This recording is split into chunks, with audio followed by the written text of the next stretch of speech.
Hello বন্ধুরা, মায়ের রান্না চ্যানেলে সবাইকে জানাই স্বাগত। চলে এসেছি একটা নতুন রেসিপি। আজকের রেসিপিটি হলো এই যে মাছটা, এটা একটা নোনা পায়রাথলি মাছ, এটা দিয়ে বেগুন দিয়ে একটা ঝাল রেসিপি মা করে দেখাবে একদম নতুন স্টাইলে। চলো দেখে নিই কী কী লাগছে।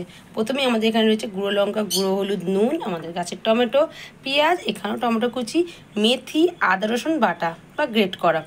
আর সাধারণত আমরা কালো জিরেটাই ফোড়ন দিই। মা বললো মেথি ফোড়ন দিলেও টেস্টটা অন্যরকম লাগে, ভালো লাগে। তোমরাও বন্ধুরা মাঝে মাঝে এরকম ফোড়নগুলো একটু চেঞ্জ করে করে দেবে, দেখবে মানে যে রান্নাটা বানাবে, রান্নার স্বাদটা সম্পূর্ণ আলাদা হয়ে যাবে। আর এখানে রয়েছে আমাদের মাছ ভাজা, আর বেগুনগুলো ঠিক এইভাবে কাটা, দেখে নাও কাটিংটা। তোমরাও কিন্তু বাড়িতে যখন বানাবে ঠিক এইভাবেই কাটবে, এরকম মোটা মোটা, এরকম বড় বড়। চলো তাহলে শুরু করা যাক। মাছ ভাজার তেলটার মধ্যে মা হালকা করে বেগুনটা একটু ভেজে নেবে। বেগুনটা খুব বেশি নরম হবে না বন্ধুরা, দেখো এরকম ঠিক হালকা করে ভাজা হবে। মা এবার তুলে নিচ্ছে। পেঁয়াজ কুচিটা মা এখানে দিয়ে দিচ্ছে। এখানে একটা বড় সাইজের একটাই পেঁয়াজ রয়েছে। পুরো ভিডিওটা বন্ধুরা দেখতে থাকুন, আশা করি খুব ভালো লাগবে। একদম নতুনত্বভাবে মাই ঝালটা বানাবে। টমেটো কুচিটা দিয়ে দিল। এখানে বন্ধুরা একটা মাঝারি সাইজের টমেটো আছে।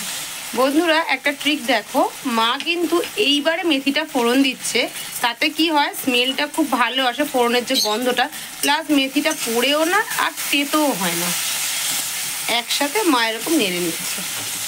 একটা স্মেল আসা অলরেডি শুরু হয়ে গেছে, খুব মিষ্টি স্মেলটা মেথি। মাঝারি চামচের হাফ চামচ মতো মা এখানে রসুন বাটা দিয়ে দিল, হাফ চামচ মতো আদা গ্রেট করা দিয়ে দিল। মা এখানে দুটো নকুনদানা দিয়ে দিল। আপনারা সামান্য একটু মিষ্টি দিয়ে দিতে পারেন, চিনি। মা এখানে একটা পাত্রে 1 চামচ মতো লঙ্কার গুঁড়ো নিল আর হাফ চামচ মতো হলুদ গুঁড়ো নিল। এটা জল দিয়ে একটা পেস্ট বানিয়ে দিয়ে দেবে। পেস্টটা দিয়ে দিল। সামান্য একটু জল দিয়ে দিল, স্বাদ মতো একটু লবণ দিয়ে দিল। এরকম ছোট ছোট গোটা গোটা টমেটোগুলো বন্ধুরা ঠিক এইভাবে ফুটো ফুটো করে দিতে হবে। টমেটোগুলো গোটা গোটাই থাকবে বন্ধুরা। আর ফুটো করে দিচ্ছে কারণ যাতে টক ঝাল মিষ্টি ঝাই ফ্লেভার সব যেন ভিতরটা যায়। টমেটোগুলো দিয়ে দিল। এই কষাটার উপরেই মা মাছগুলো আস্তে করে বসিয়ে দিচ্ছে সাইড দিয়ে।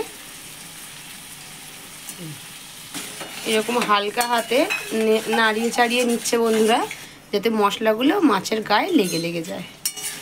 এরকম মা দেখো সাবধানে উল্টে পাল্টে নিচ্ছে। এইবারে সাইড থেকে একটা করে বেগুন এরকমভাবে বসিয়ে দিচ্ছে।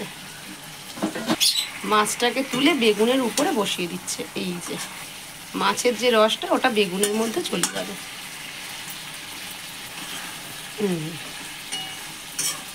এরকম একটা একটা করে বেগুন দেবে, বেগুনের উপর মাছগুলো বসিয়ে দেবে।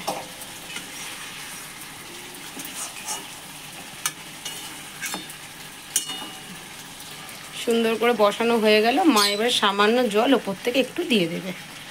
রান্নাটা একদম শুকনো শুকনো গায়ে মাখাই হবে বন্ধুরা। এই যে দেখো 2-4 মিনিটের জন্য মা এখানে চাপা দিয়ে দিচ্ছে। গ্যাসের ফ্লেমটা একদম লো করে। চলে এলাম বন্ধুরা 4 মিনিট পর। মাছগুলো এবার বন্ধুরা একটু উল্টে নিচ্ছে, সাইড করে দিচ্ছে। প্রত্যেকটা মাছই সাইড করে দিচ্ছে।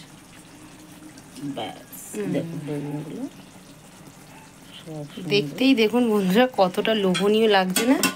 যেমন কালার তেমন স্মেলটা আমি পাচ্ছি। আর ভীষণ সুন্দর দেখতে হয়েছে। ওপর থেকে একটু ধনেপাতা ছড়িয়ে দিচ্ছে, এটা বন্ধুরা বলা হয়নি। আর একটু কাঁচা লঙ্কা দিয়ে দিচ্ছে। তোমরা ধনেপাতা কাঁচা লঙ্কাটা অ্যাড করে নিও। রেডি বন্ধুরা আমাদের এই ভিন্ন রকম স্টাইল, নতুনত্ব একটা স্টাইলের বেগুন দিয়ে মাছের ঝাল মা বানালো। এটা দিয়ে জাস্ট 1 থালা গরম ভাত পুরো উড়ে যাবে নিমিষের মধ্যে, আমি বুঝতেই পারছি। যদি ভিডিওটা ভালো লেগে থাকে অবশ্যই বন্ধুরা একটা লাইক দিয়ে চ্যানেলটা সাবস্ক্রাইব করে নেবে, বেল আইকনটা প্রেস করে নেবে নতুনত্ব ভিডিও পাওয়ার জন্য। আর সাথে থাকবে, পাশে থাকবে। আমি টেস্ট করে অবশ্যই বলবো যে কেমন হয়েছে। বন্ধুরা জাস্ট দেখো বন্ধুরা, লুকটা দেখো কতটা টেস্টি আর লোভনীয়। তোমাদের কাছে রিকোয়েস্ট, বাড়িতে অবশ্যই একবার করে খেও। দেখো গরম ভাতে যদি একটা বেগুন পড়ে, তার সাথে একদম টমেটো, কাঁচা লঙ্কা, মাছ, জাস্ট ফাটাফাটি। দেখেছো নিচে বেগুনটা রয়েছে, এই যে বেগুনটা, খুব গরম। আর এই মাছ তো হাত দিয়ে ছাড়া খাওয়াই যাবে না বলো। আমি জাস্ট একটুখানি তুলে খেয়ে দেখাচ্ছি। বন্ধুরা স্পিচলেস, একেবারেই স্পিচলেস। আমি জানি খুব গরম পড়েছে, এরকম রিচ একটা রেসিপি নিয়ে চলে এসেছি, কিন্তু মাঝের মধ্যে তো খাওয়া যেতেই পারে বলো বন্ধুরা, মুখের স্বাদটা চেঞ্জ করার জন্য। আর এরকম একটা কিছু ডিশ থাকলে মুখের অরুচি সব কেটে যাবে, গিয়ে একতলা ভাত উড়ে যাবে। আজ তবে এই পর্যন্ত বন্ধুরা, দেখা হচ্ছে নেক্সট ভিডিওয়ে, টাটা।